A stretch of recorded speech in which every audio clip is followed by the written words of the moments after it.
friends, welcome back to our class. So നമുക്ക് മക്കളെ നമ്മുടെ പരീക്ഷയ്ക്ക് എന്താണ് ഈ ഹാർമണി എന്നുള്ള ചാപ്റ്ററിൽ നമ്മൾ ഭയങ്കരമായിട്ട് എന്ത് പഠിക്കുന്നുണ്ട്, ആനിമൽസിനെ കുറിച്ച് പഠിക്കുന്നുണ്ട് അല്ലേ. ആനിമൽസ്, അവരുടെ ബേബീസ്, കാര്യങ്ങളൊക്കെ. അപ്പോൾ അതുകൊണ്ട് തന്നെ നമുക്ക് എന്ത് വേണം, അനിമൽസും അവരെ യങ് വൺസിന്റെ സൗണ്ട് നമുക്ക് എന്ത് ചെയ്യണം, അറിയണം. ഓക്കെ, അല്ല യങ് വൺസിന്റെ അല്ല, ആനിമൽസും അവരുണ്ടാക്കുന്ന ശബ്ദമൊക്കെ നമുക്ക് എന്ത് ചെയ്യണം, നമ്മൾ അറിയണം. ഇവിടെ നോക്കുക, നമ്മുടെ ടെക്സ്റ്റ് ബുക്കിൽ എന്തിൻ്റെ ഒരു ആക്ടിവിറ്റി ഉണ്ട്, നമ്മുടെ ചോദ്യം ഉണ്ട്. ആ ചോദ്യം നമ്മൾ എന്ത് ചെയ്യുന്നത്, ഇന്ന് പഠിക്കാൻ പോകുന്നത്. നോക്ക് നിങ്ങൾ, identify appropriate pairs from the words from the table അല്ലേ. നമ്മൾക്ക് എന്താണ് അപ്രോപ്രിയേറ്റ് ആയിട്ടുള്ള ജോഡികൾ നമ്മൾ എന്ത് ചെയ്യണം, കണ്ടുപിടിക്കണം.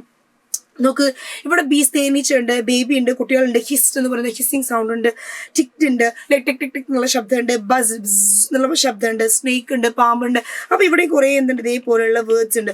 നമ്മളിതിനെ മാച്ച് ദ ഫോളോയിങ് നോക്കണം അല്ലേ. ഏത് സൗണ്ടാണ് ഉണ്ടാക്കുന്നത്, എന്തിൻ്റെ ശബ്ദമായിട്ട് നമുക്ക് മാച്ച് ചെയ്യാൻ പറ്റും. നോക്കാം, നമുക്ക് ആദ്യത്തത് ബീസ് ആണ്. സോ ബീസ് എന്ന് പറയുന്നത് നമുക്കറിയാം തേനീച്ചയാണ് അല്ലേ. തേനീച്ച എപ്പോഴും എന്തിൻ്റെ ഒരു ശബ്ദം ഉണ്ടാക്കാം, ഒരു ബസിങ് സൗണ്ട് ആർക്കുണ്ടാവും, തേനീച്ചക്ക് ഉണ്ടാവും അല്ലേ. സോ തേനീച്ച എന്തുണ്ടാക്കുക, ആ ഒരു ബസിങ് സൗണ്ടാണ് തേനീച്ച ഉണ്ടാക്കുക. അപ്പൊ നോക്ക് നിങ്ങൾ, ബീസ് എന്ന് പറഞ്ഞാൽ എന്താ നമ്മൾ കൊടുക്കുക, ബസ്ഡ് എന്ന് പറഞ്ഞ ശബ്ദം നമ്മൾ കൊടുക്കും അല്ലേ.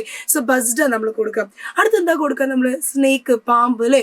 സ്നേക്ക് അല്ലേ, അത് സ്നേക്കിന്റെ എന്താ ശബ്ദം, സ്നേക്ക് ഇങ്ങനെ ഉണ്ടാക്കുന്ന അല്ലേ, ആ ശബ്ദം ഈ ഹിസ്സിങ് സൗണ്ടാണ് ഉണ്ടാക്കുക. അപ്പൊ സ്നേക്കിന്റെ ശബ്ദത്തിന് എന്താ പറയാ, ഹിസ്ഡ് എന്നാ പറയുക. ആ ഒരു ഹിസ്സിങ് സൗണ്ട്, എന്നുള്ള ഒരു ഹിസ്സിങ് സൗണ്ട് എന്തുണ്ടാകും, പാമ്പുണ്ടാകും. അടുത്ത് നോക്ക്, നമുക്ക് എന്താണ് മതിലുമുള്ള ക്ലോക്ക് അല്ലേ.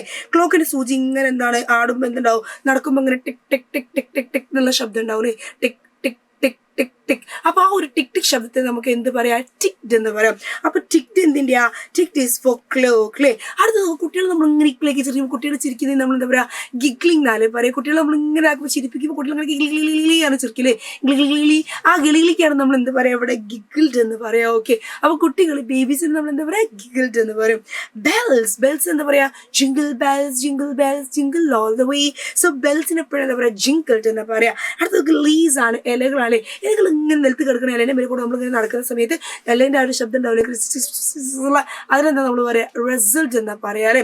നോക്ക്, റെസ്ലിംഗ് എന്താ പറയുക, അധികം കവിതയിലൊക്കെ നിങ്ങൾ വലിയ കുട്ടികളായാലും കവിതയിലൊക്കെ പഠിക്കാനുണ്ട് ഈ പറയുന്ന റെസ്ലിംഗ്. ഓക്കെ, റെസ്ലിംഗ് അല്ല, സോറി, റിസൾട്ട്. ഓക്കെ, അപ്പൊ നോക്ക്, ഈ ശബ്ദങ്ങൾ നിങ്ങൾ പഠിച്ചല്ലോ. ഇത് എക്സാമിന് എന്തായാലും പഠിച്ചിട്ട് പോകണം കേട്ടോ, മറക്കാതെ പഠിച്ചിട്ട് പോകണം കേട്ടോ.